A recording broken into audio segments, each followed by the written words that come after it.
Hi praise lord. దేవుని పరిశుద్ధ నామమునకు స్తోత్రం కలుగును గాక. ఈరోజు దేవుని వాగ్దానము యెహెజ్కేలు గ్రంథము 18వ అధ్యాయము 23వ వచనము.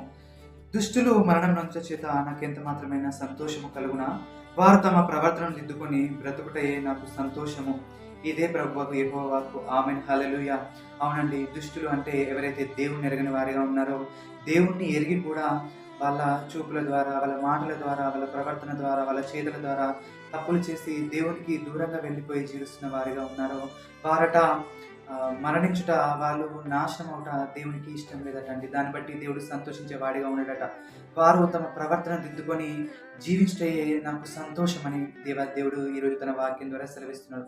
కాబట్టి ఈరోజు మీరు ఏ విషయంలో తప్పిపోయిన వారిగా ఉన్నారో, మరలా మీరు మారు మనసు పొంది ఆయన సన్నిధిలో మీరు పశ్చాత్తాపడుతూ దేవుని వేడుకున్నట్టయితే దేవుడు తప్పకుండా మనల్ని క్షమించి మనల్ని మంచి మార్గంలో నడిపించే వాడిగా ఉంటాడు. దేవుడు మనందరినీ ఎంతగానో ప్రేమిస్తున్నాడండి. కాబట్టి మనము మరణించుట దేవునికి ఇష్టం లేదు. మీరు ఏ విషయంలో తప్పిపోయిన వారిగా ఉన్నారో ఆ విషయంలో మీరు దేవుని సన్నిధిలోకి వెళ్ళి దేవుని సన్నిధిలో మీరు మీ అతిక్రమంలో మీ పాపంలో ఒప్పుకున్నట్టయితే ఆయన నమ్మదగిన వాడు, నీతిమంతుడు. కాబట్టి మనల్ని సకల దుర్నీతి నుండి మనల్ని విడిపించి మనల్ని పరిశుద్ధులుగా చేసి మనల్ని జీవింపజేసే వాడిగా ఉన్నాడు. అట్టి కృప దేవుడు మనందరికీ దయచేయును గాక. ఆమేన్. హల్లెలూయా.